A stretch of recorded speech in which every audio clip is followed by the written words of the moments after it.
제 대학 동창들 중에는 경찰 공무원들이 많이 있습니다. 그 중에 한 친구가 고향이 제주도인데 이 친구가 몇 년 전에 총경으로 승진을 해서 제주시 경찰서장으로 가서 근무를 한 적이 있어요. 경찰서장은 제가 알기로는 한 2년 정도가 그 지역에서 근무할 수 있거든요. 그러면 다른 지역으로 이렇게 전근을 시킵니다. 아마 부패를 방지하기 위한 조치인 것 같아요. 그래서 거기서 근무를 하다가 원래 근무지였던 수원으로 다시 왔습니다. 와서 계속 이제 경찰 생활을 하는 것이죠. 그러면서 또 승진을 했습니다. 그러면 경무관이라고 말던 큰 거 하나 있죠. 예. 그렇게 승진을 하고서 올해 이 치안감으로 승진을 했어요. 그런데 제주도 경찰청장으로 부임을 하게 된 거예요. 예.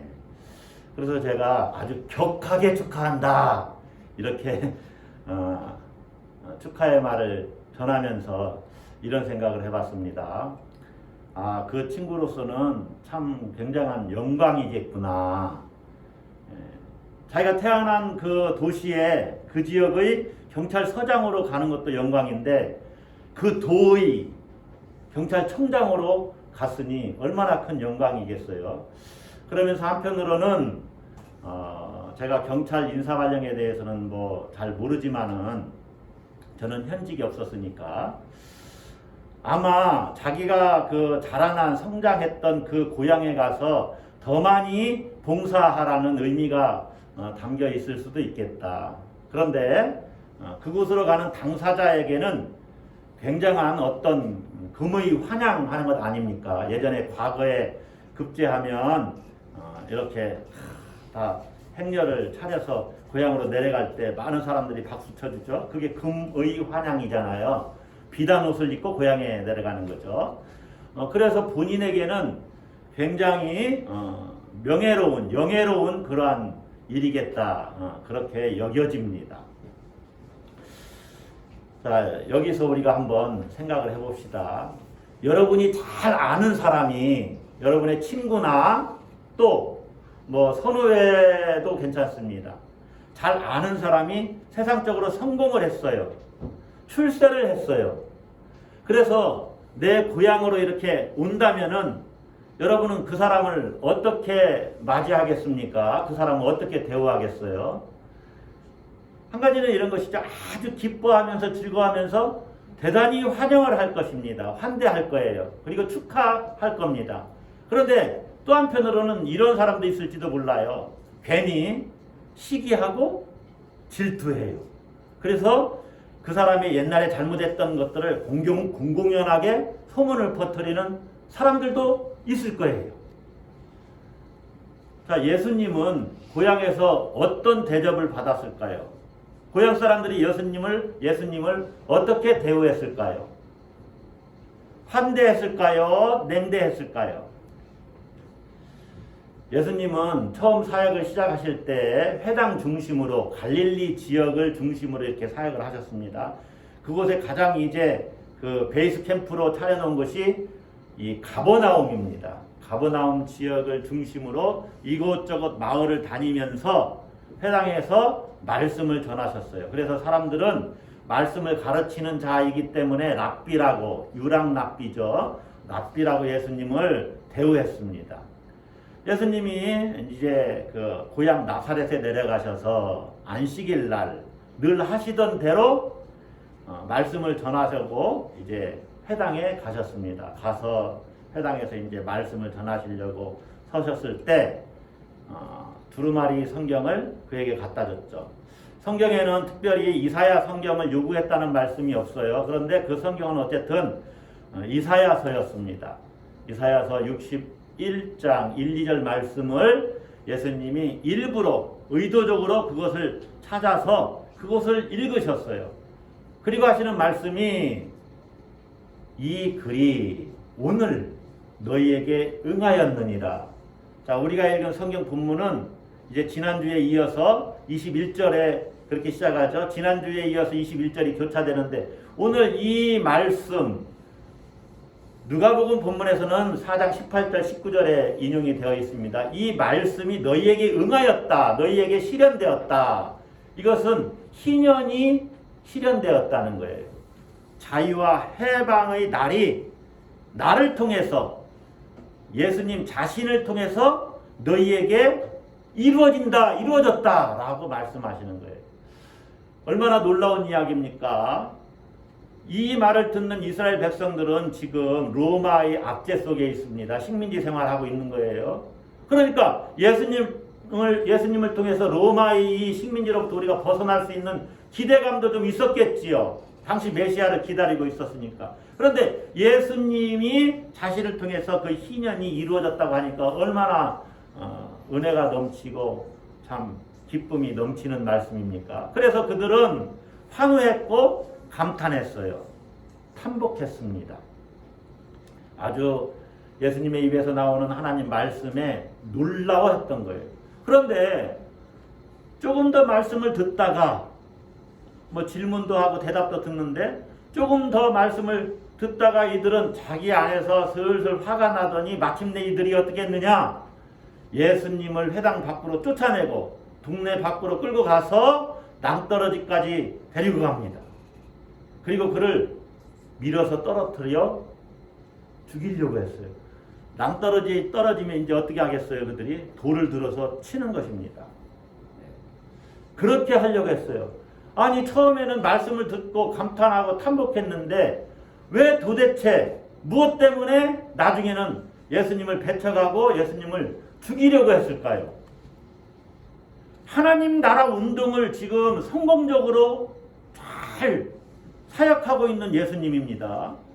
그런데 그리고 이제 자기 고향 출신이잖아요. 사회적으로 평판이 아주 좋은 율법 선생님을 왜 그들은 배척하고 그리고 은혜의 해를 전파하려 한다. 이 말씀이 너희에게 이루어졌다고 말씀하시는 예수님을 죽이려고까지 했을까요? 오늘 그 이유에 대해서 우리가 한번 살펴보려고 하는 것입니다. 여러분, 예수님을 배척한다는 말은 은혜를 받기를 거절했다는 말과 똑같아요.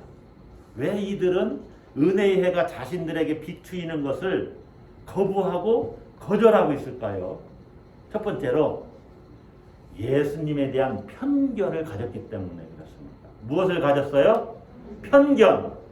여러분, 편견은 잘못된 지식이거나 또 일부분의 지식, 옳지 않은 지식일 수도 있어요. 그러나 옳은 지식을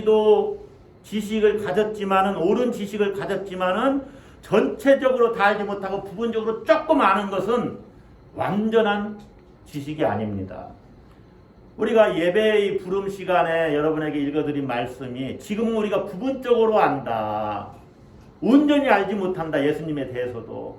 그래서 여러분이 알고 계신 그 예수님의 그 무한하심을 우리가 판단하거나 내 생각대로 측정하지 말아야 돼요. 하나님이신데 그분이 하나님의 크기라는 것은 모든 면에서 무한하신 거죠. 내 이 좁은 지식으로 판단할 수가 있습니까? 내 경험으로 예수님을 가두어 둘 수가 있어요? 그분은 무한하신 분이에요. 무한하신 분. 한이 없으세요. 그런데 내가 그분을 가두어 두는 것입니다. 이 나사렛 사람들은 예수님을 알기는 알지요. 자기 고향 출신이니까. 그러나 예수님을 육체적으로 성장하는 그것만 알아요.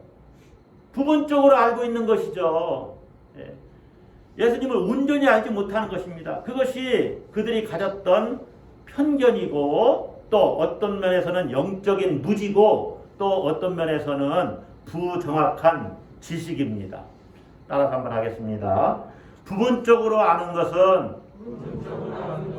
정확히 아는 것이 아니다.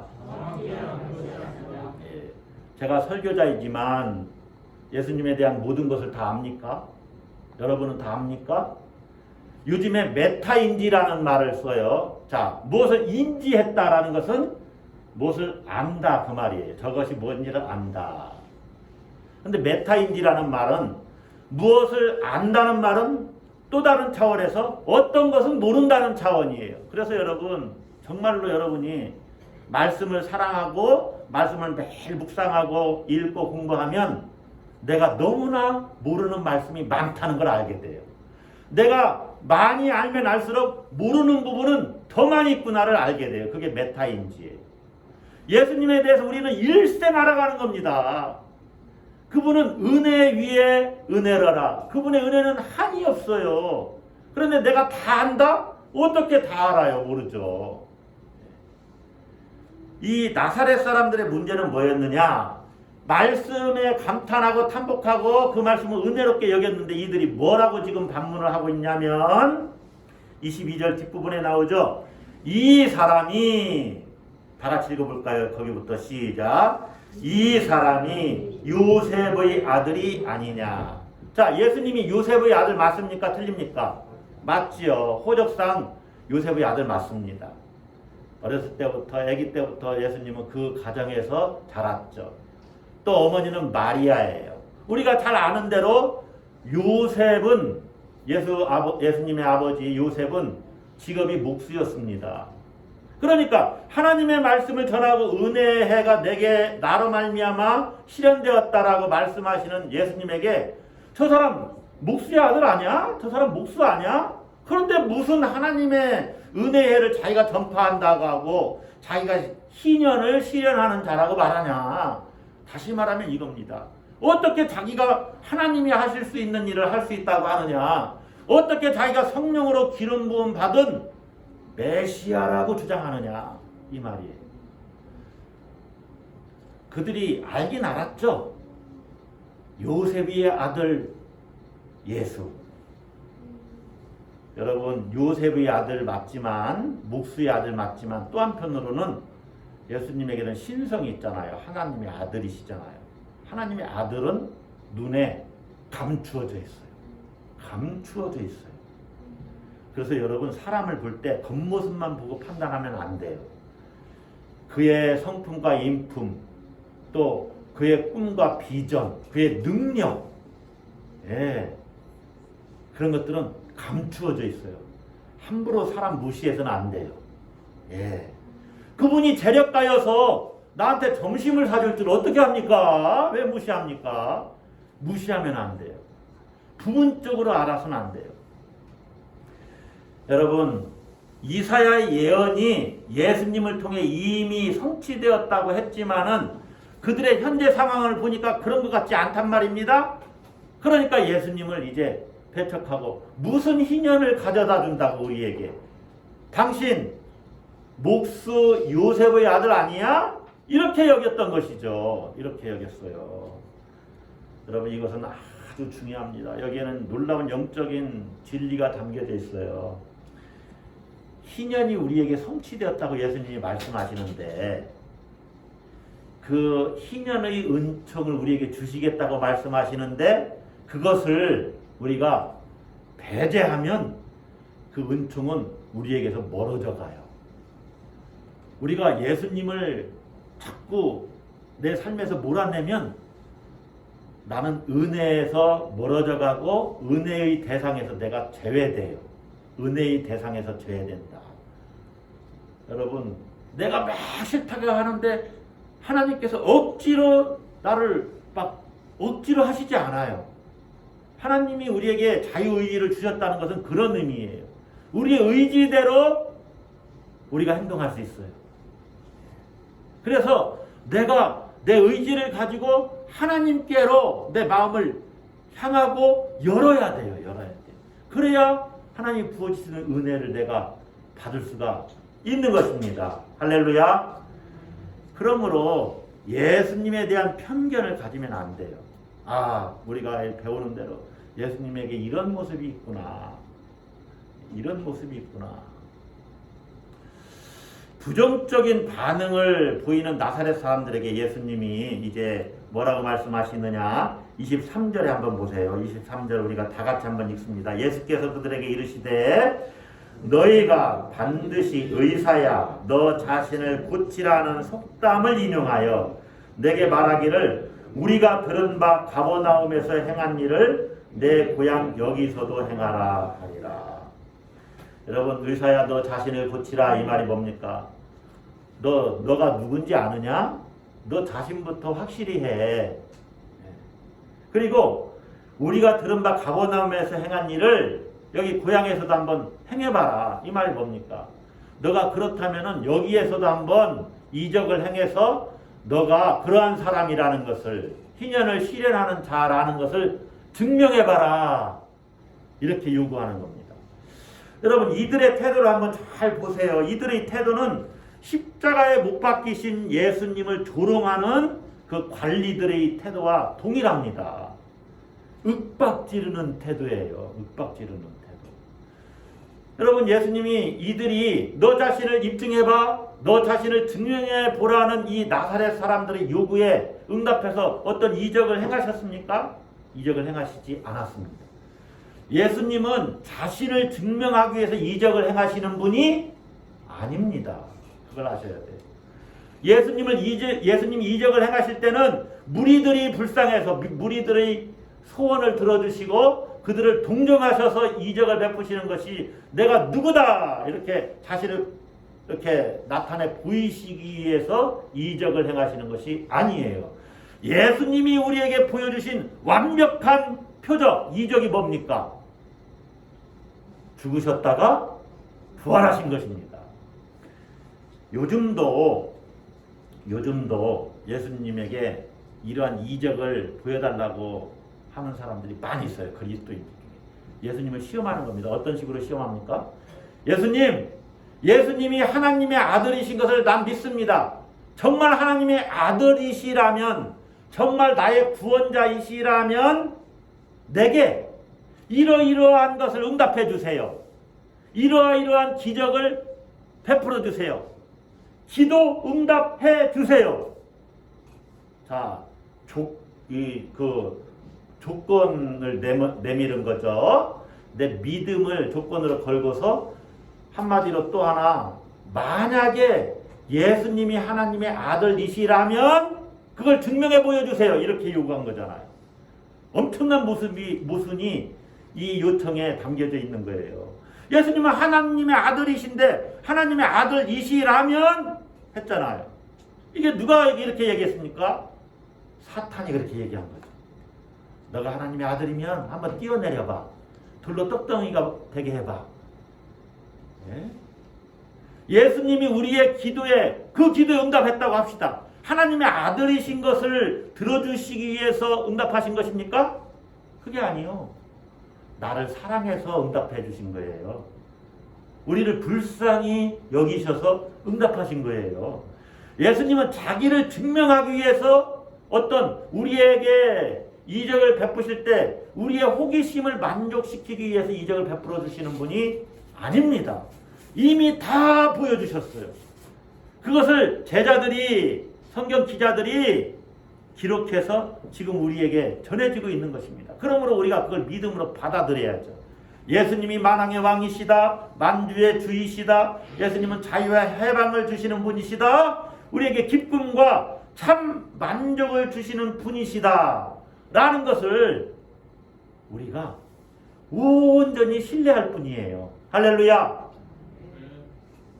여러분, 예수님에게 뭐 조건을 막 내밀지 마세요.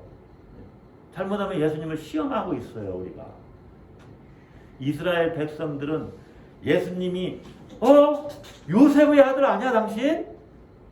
하면서 예수님을 부분적으로만 알았고 온전히 알지 못했고, 그리고 편견을 가졌습니다. 그래서 마침내는 은혜를 거절하고 예수님을 죽이려고까지 했던 거예요. 자, 두 번째로는 뭐냐? 삐뚤어진 선입관 때문입니다. 삐뚤어진 선입관. 진리에 대한 선입관을 이들이 갖고 있었기 때문에 예수님을 배척합니다. 자, 자기에 대해서 부정적인 반응을 보이고 있는 나사렛 사람들에게 예수님이 선지자가 자기 고향에서는 환영을 받지 못한다 이렇게 말씀하시죠. 그러면서 두 가지 예를 들어요. 엘리야 시대의 그 사렙다 과부, 시돈 땅에 사는 사렙다 과부, 이방인입니다. 그 과부에게 엘리야가 보내심을 받았다. 왜 이방 사람인 과부에게 엘리야가 보냄을 받았을까요? 유대 사람들은 그를 받아들이지 않았기 때문에 그래요. 3년 6개월 동안 기근인데 우리도 먹을 게 없는데 당신 우리 집에 오면 우리 드릴 게 없어요. 안 돼요. 거부했어요. 그러니까 이방 땅으로 가신 거죠. 또 엘리사 시대의 수리아 사람 이방인이죠. 나만 장군. 본문에서 이야기하죠. 나병 환자입니다. 문둥병에 걸린 거예요. 한센병에 걸린 거예요. 그런데 그는 치유함을 받았어요. 왜 그만 치유를 받았습니까? 유대인들은 엘리사에게 가질 않았어요. 찾아가질 않았어요. 그러므로 유대인들이 누릴 수 있는 은혜가 이방 사람들에게 이동해서 옮겨갔어요. 그래서 이 사렙다 과부는 떡의 은혜를 입었죠. 일용할 양식의 은혜를 입었고, 또 나만 장군 나만은 치유의 은혜를 입은 것입니다. 여러분, 그 유대인들은 선민의식이 있었잖아요.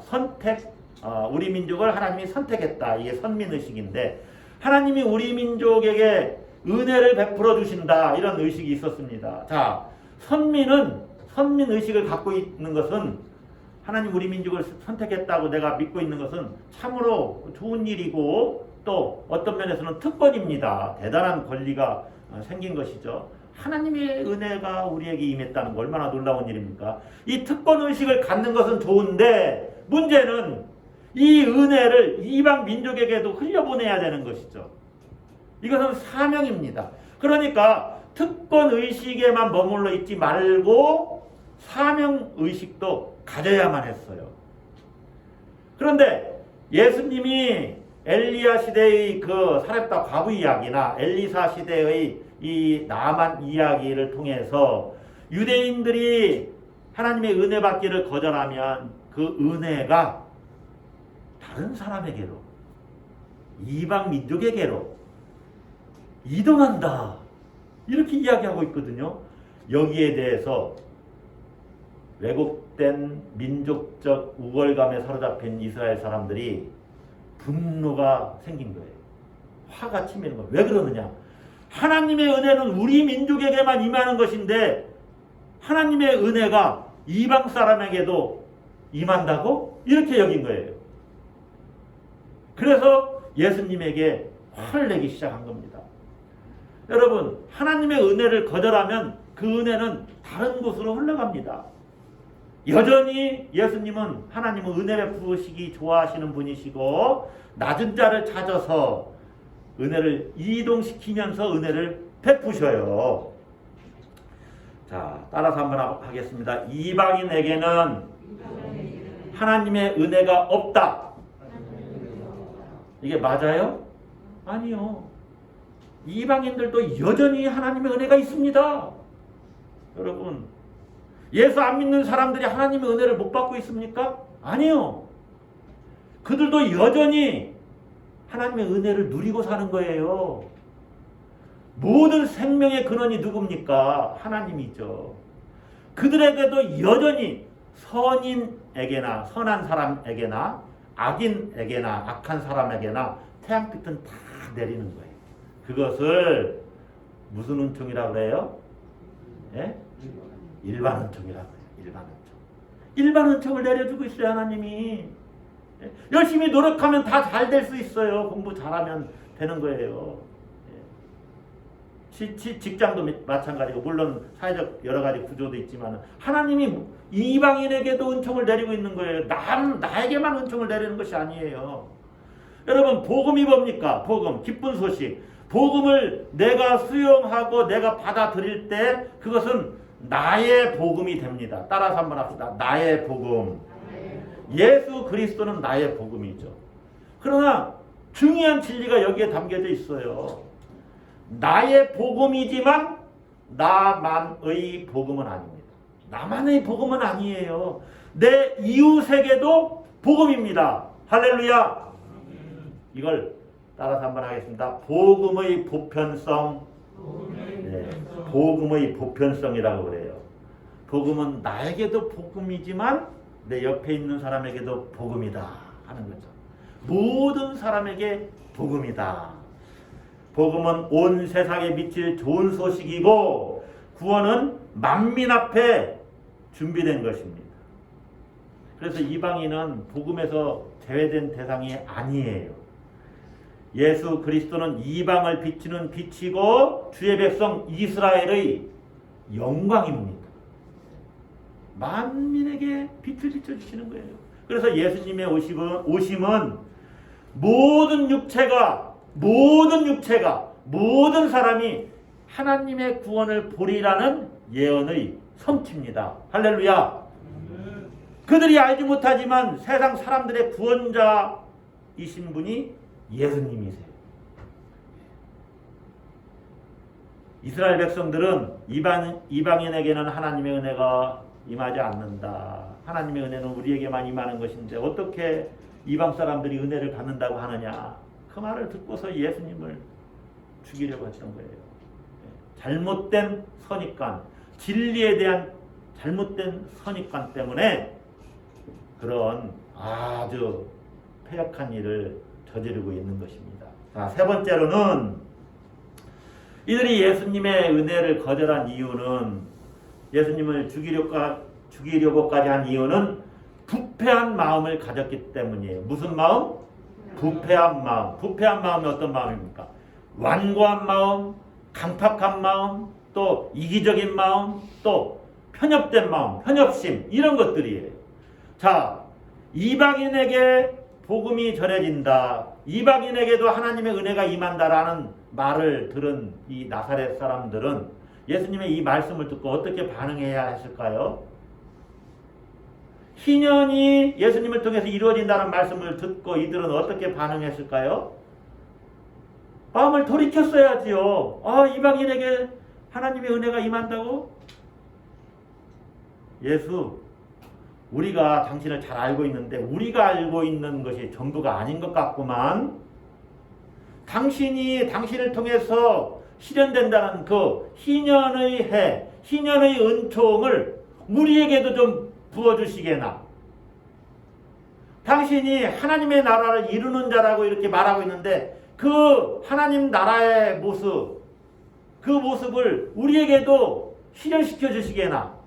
하나님의 구원이 우리에게도 이루어지도록 좀 해주시게나. 이렇게 이야기를 했어야죠. 마음을 돌이켜서. 그렇게 하지 않고 이들의 마음은 더 강팍해졌다는 것이죠.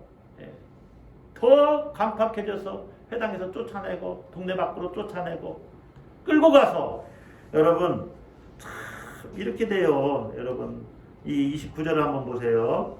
일어나 동네 밖으로 쫓아내요. 쫓아냈다. 예수님을 여러분의 삶에서 쫓아내면 어떻게 됩니까? 안 되잖아요. 쫓아내요.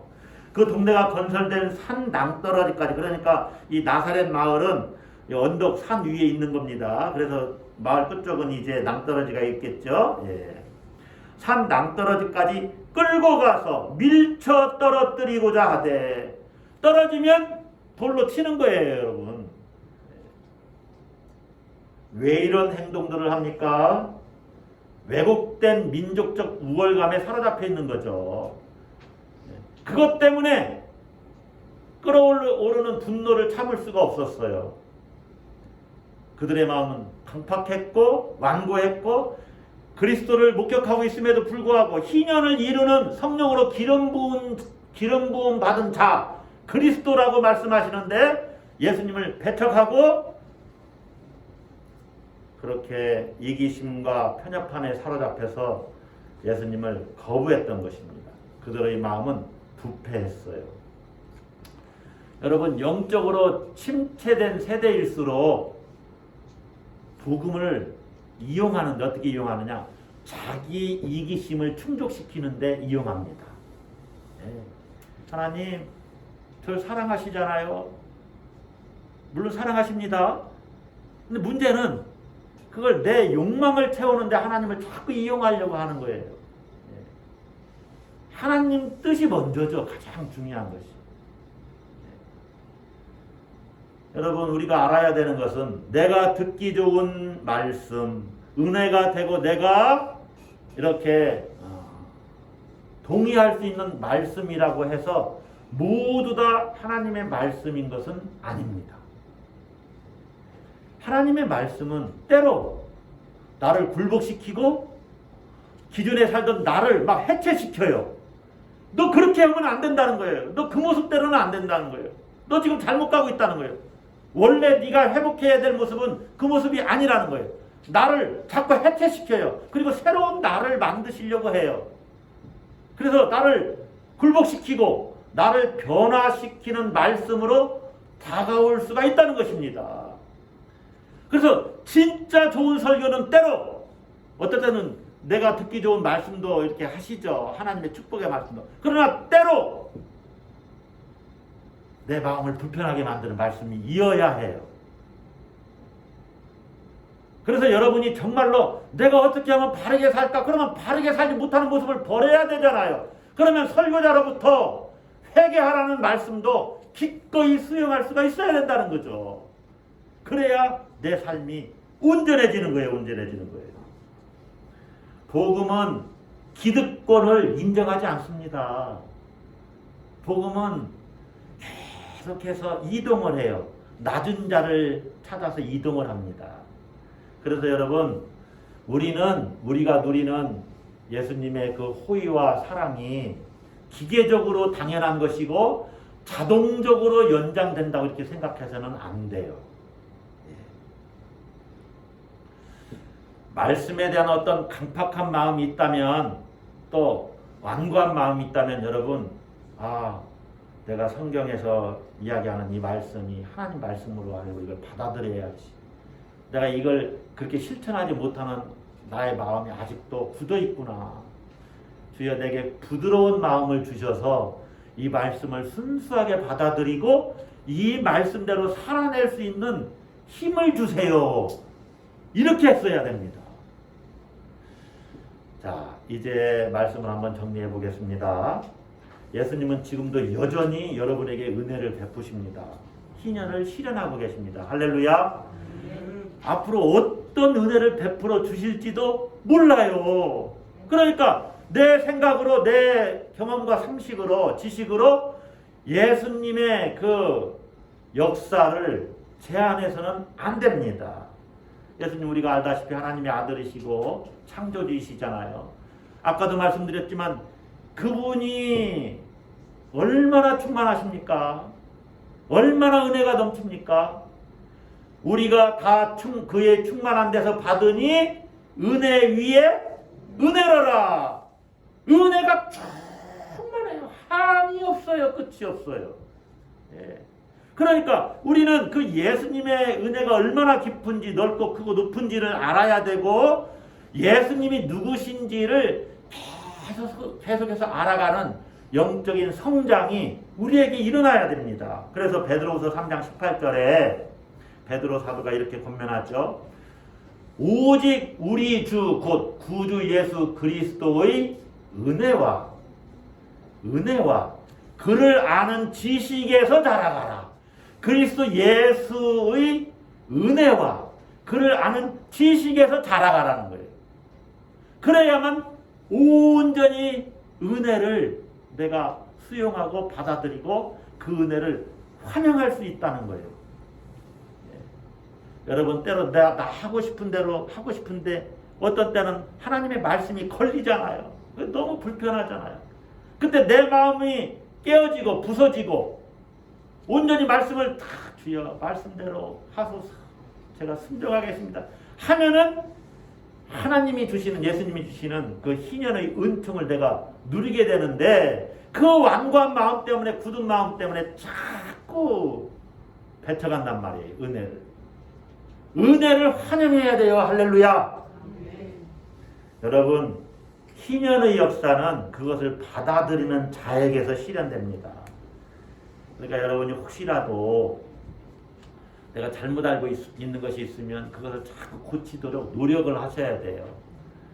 은혜가 뭔지 주님의 은혜가 뭔지 또 주님이 어떤 분이신지를 알려면 끊임없이 성경을 읽으면서 묵상하고 또 탐구하고 정말 그러한가 상고하고 그런 노력들이 필요해요. 예, 그래서 때로는 여러분이 성경을 읽을 때 노트를 옆에 갖다 놓고 궁금하신 것이 있으면 적으세요. 그리고 요즘 얼마나 잘 돼 있습니까? 실시간으로 답을 할 수가 있어요. 여러분이 뭐 성경 사전이나 또 기독교 백과사전이나 여러 가지가 있으면 찾아보실 수 있으면 좋은데 모르시더라도 인터넷 통해서 찾아보시면 또 알 수가 있죠. 모르시면 저한테 물어보세요. 예. 그러면 제가 열심히 또 준비해서 찾아서 여러분들에게 또 이렇게 전달해 드릴 수도 있지요. 그래서 끊임없이 그리스도 은혜와 예수님의 은혜와 그리고 예수 그리스도를 아는 지식에서 자라가도록 노력을 해야 됩니다. 희년의 역사는 그것을 수용하는 자에게서 실현된다. 그래서 우리가 주님, 저는 가난한 자입니다. 마음이 가난한 자요. 주님의 은혜를 간절히 사모하는 영적으로 심령이 가난한 자입니다. 저는 진리에 대해서 눈이 멀었어요. 잘 알지를 못해요. 저는 눈먼 자예요. 그리고 저는 또 이것에 매여 있고 저것에 매여 있어요. 포로된 자여 눌린 자입니다. 저에게 자유와 해방을 주시옵소서. 이렇게 은혜를 사모하면서 주님께 나가야 돼요. 자, 은혜 받으면 누가 좋습니까? 은혜 받는 자신이 좋은 거예요. 할렐루야. 은혜를 받으면 충만감이 있지요. 참 내 삶이 참 이 충만감이 있습니다. 영혼의 소성함을 입습니다. 그래서 우리는 끊임없이 은혜를 받아야 되는 거예요. 여러분, 은혜를 받지 못하는 비결을 한 가지 알려드릴까요? 자기 스스로 은혜의 대상에서 누락시키는 겁니다. 나를 은혜의 대상에서 누락시키는 거예요. 그러면 은혜를 받지 못해요. 여러분이 예를 들면 설교 말씀을 듣는데 처음부터 끝까지 계속해서 아유, 예배가 끝나면 소고기를 삶아야 되는데 명절을 맞아서 소고기를 가서 삶아야 되는데 이 생각을 이거를 30분을 삶아야 되나 1시간을 삶아야 되나 그러면 설교자의 말씀이 하나도 안 들어와요. 아주 쉬워요. 그 은혜를 거절하는 거예요. 그러나 주님 나에게도 은혜를 주세요. 나에게도. 내 생각과 내 머리 저는 상처도 받고 실패도 많이 했습니다. 그런데 주님이 나를 높여주시리라는 이런 믿음이 안 생겨요. 더 놀랍게 쓰임받고자 하는데 그런 믿음이 안 생겨요. 주님을 제 머리로 한계를 정해서 가두어 두는 삶을 살아요. 주여 내게 은혜를 베풀어 주세요.